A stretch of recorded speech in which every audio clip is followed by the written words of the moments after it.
Here's the full 6-part HFY Sci-Fi story based on the outline. Part 1. The Galactic Alliance.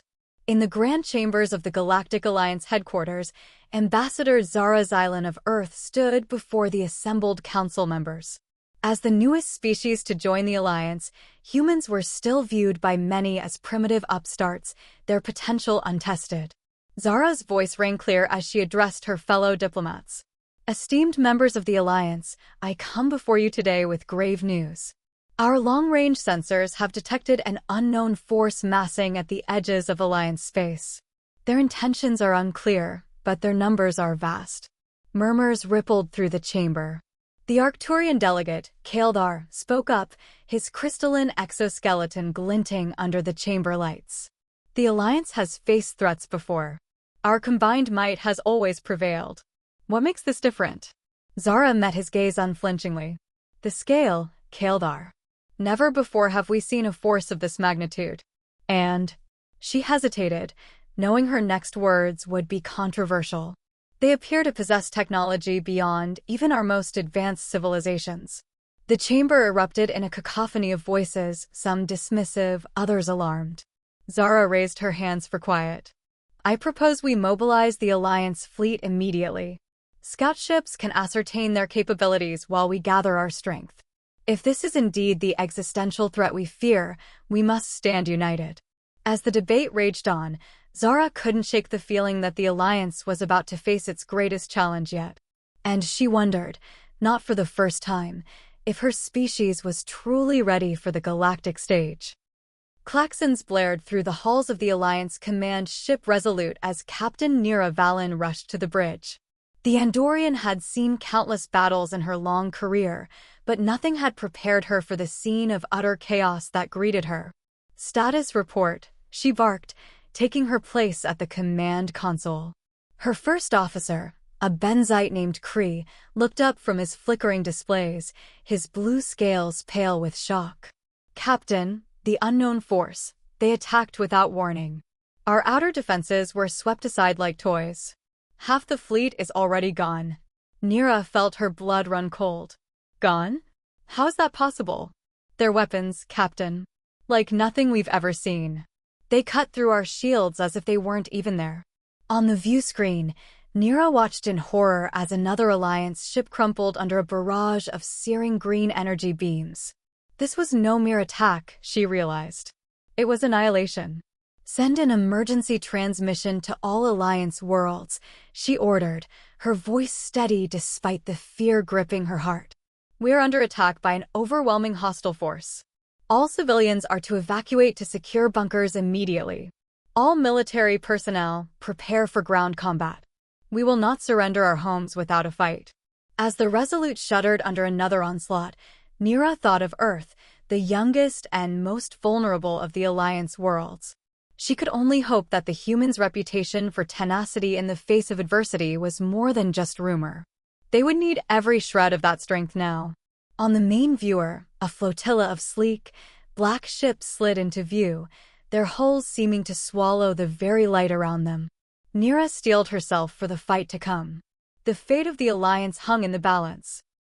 Sergeant Marcus Reeves crouched behind the twisted remains of an Alliance tank, his rifle clutched tight against his chest.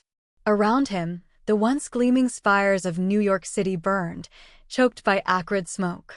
In the distance, the skeletal remains of the Statue of Liberty stood as a grim reminder of all they had lost. It had been 2 months since the destroyers, as the invaders had come to be known, had first ravaged Earth. 2 months of brutal, non-stop warfare that had pushed humanity to the brink. But even in their darkest hour, they had not broken. Marcus activated his comm unit, wincing as feedback screeched in his ear.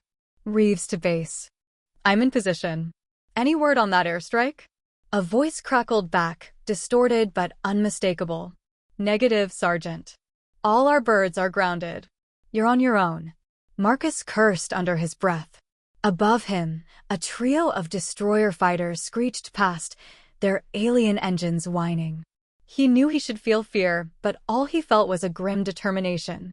Earth might be down, but it sure as hell wasn't out. Listen up, people, he said over the squad channel. We've got a convoy of refugee trucks heading this way. Intel says they're carrying some of our top scientists and engineers. We need to get them to the safe zone at all costs." As his squad checked in, Marcus allowed himself a small smile.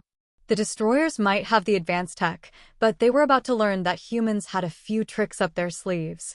Tricks like the EMP mines they'd rigged along the convoy route, scrounged together from the ruins of their own downed fighter jets. No, the invaders had no idea what they were truly up against. They'd never fought an enemy like humanity before. An enemy that grew stronger with each setback, more inventive with each loss. The ground began to shake as the first destroyer tanks rumbled into view, their ebony hulls glistening in the sickly light. Marcus raised his rifle, his finger hovering over the trigger. It was time to show these alien bastards what primitive really meant. Dr. Elena Vasquez hunched over her makeshift workbench, soldering iron in hand. All around her, the underground bunker hummed with activity, dozens of her fellow resistance fighters working on projects of their own.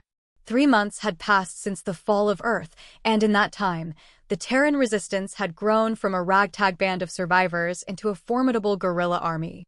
Their ranks had swelled with the arrival of refugees from the Allied worlds, alien warriors and thinkers united by a common purpose, to throw off the yoke of destroyer occupation. Elena finished her wiring and sat back, wiping the sweat from her brow. Before her sat the fruits of her labor, a dozen jury-rigged pulse rifles, each one capable of shorting out a destroyer's neural implants from 100 meters. They weren't pretty, but they'd get the job done.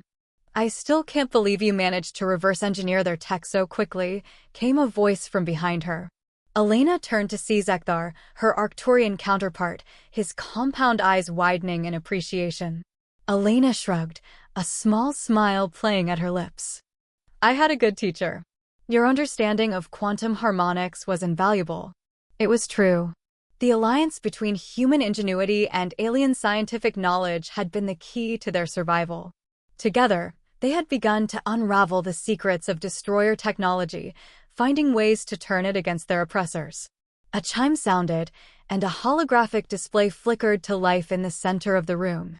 The face of General Marcus Reeves, now leader of the resistance, coalesced in the air. "My friends," he said, his voice heavy with emotion. "The time has come. Our allies in the Galactic Alliance have regrouped. They're ready to strike back against the heart of the destroyer forces. And they need our help." A ripple of excitement passed through the assembled rebels. For so long, they had fought in the shadows, striking where they could, then fading away. But now they had a chance to take the fight to the enemy. Elena stood, pulse rifle in hand. She met Zekthar's gaze, saw the same fire burning there that she felt in her own heart. "Well then," she said softly, "let's show them what the underground can do." The bridge of the gas Indomitable was a hive of controlled chaos as the joint Human Alliance fleet dropped out of hyperspace on the fringes of the destroyer home system. Admiral Kaeldar stood at the command podium, his crystalline form thrumming with barely contained energy. "All ships, assume attack formation Delta 6, he ordered, his voice resonating through the bridge. "Prepare to engage on my mark." Beside him, Ambassador Zara Xylan watched the tactical displays with a mixture of anticipation and trepidation. The plan they had devised was audacious in scope and fraught with risk. But if it succeeded, "Ambassador," Kaeldar said softly, breaking into her thoughts. "Are you certain your people are ready for this? If the device malfunctions?" Zara met his gaze unflinchingly. "We're ready, Admiral. Dr. Vasquez and her team have triple-checked every component. The quantum disruptor will work." The disruptor, the product of months of feverish research and collaboration between the brightest minds of a dozen species. A device that, if the simulations were accurate, would emit a cascading pulse of exotic energy, targeting the specific neural resonance of the destroyers. It was a desperate gamble, born of even more desperate times. But as Zara watched the human fleet move into position, their battered ships bristling with jury-rigged weapons and armor, she knew one thing with absolute certainty. Her people would not fail. Not now. Not with so much at stake. "Destroyer fleet closing fast," the sensor officer called out. "They'll be in weapons range in 30 seconds. Kaeldar leaned forward, his voice a low growl. All ships, open fire the moment they're in range.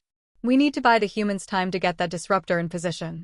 The first salvo of Alliance fire streaked out, a brilliant web of plasma and graviton beams that slammed into the oncoming destroyer ships. For a moment, the black hulls seemed to shrug off the onslaught. Then, one by one, they began to falter, their shields flickering under the unrelenting barrage. The humans have reached the deployment point, the comms officer reported, her voice tight with excitement.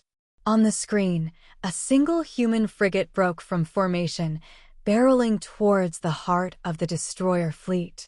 Its hull was scorched and pitted, a testament to the battles it had endured.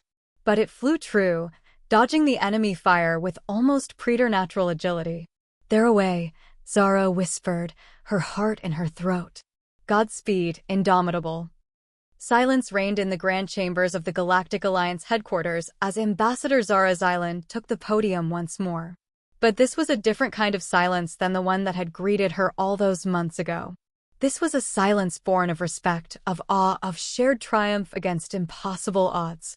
"My fellow sentients," Zara began, her voice ringing with quiet pride. "We stand here today, united not just by a common threat, but by a common victory. Together, we have faced the greatest challenge our galaxy has ever known. And together, we have prevailed." The chamber erupted in applause, a cacophony of cheers and whistles from 100 different species. Zara waited for the noise to subside before continuing. "But let us not forget the sacrifices that made this victory possible. The brave soldiers, both human and allied, who gave their lives in defense of our freedom. The brilliant minds who labored tirelessly to unravel the secrets of our enemy. And the indomitable spirit of all those who refused to surrender, even in the darkest of times." As she spoke, images flashed across the giant holoscreen behind her. Images of battle-scarred ships and war-torn planets, of refugees huddled in underground bunkers and resistance fighters crouched in ruined cities. But also images of hope. Of humans and Arcturians working side by side in makeshift labs, of Benzite medics tending to wounded Terrans, of 100 different species standing as one against the tide of darkness. Today, we begin a new chapter in the history of our galaxy. A chapter of rebuilding, of healing, of forging bonds that will stand the test of time. For we have seen what we can accomplish when we stand together. When we allow our differences to become our strength, our diversity to become our unity. Zara paused, her gaze sweeping the chamber, meeting the eyes of Kildar, of Kree, of a dozen others who had fought and bled beside her. The road ahead will not be easy. There is much work to be done, much trust to be rebuilt. But I have faith in us. Faith in the unbreakable spirit that carried us through our darkest hour. Faith in the power of alliance, of friendship, of the ties that bind us, one to another. She raised her hand in a salute, a gesture that had once been purely human, but which now carried a greater meaning. A symbol of respect, of solidarity, of the unshakable conviction that had carried them through the flames of war and into the light of a new dawn. Together, my friends. Together, we will build a future brighter than any we have ever known. A future of peace, of prosperity, of endless possibility. A future where the name Galactic Alliance is not just a title, but a promise. A promise of a better tomorrow, for us and for all the generations yet to come. As the chamber once again filled with applause, Zara closed her eyes, feeling the weight of history upon her shoulders. They had done the impossible, and in doing so, had changed the course of the galaxy forever. The age of the destroyers was over. The age of the Alliance had begun.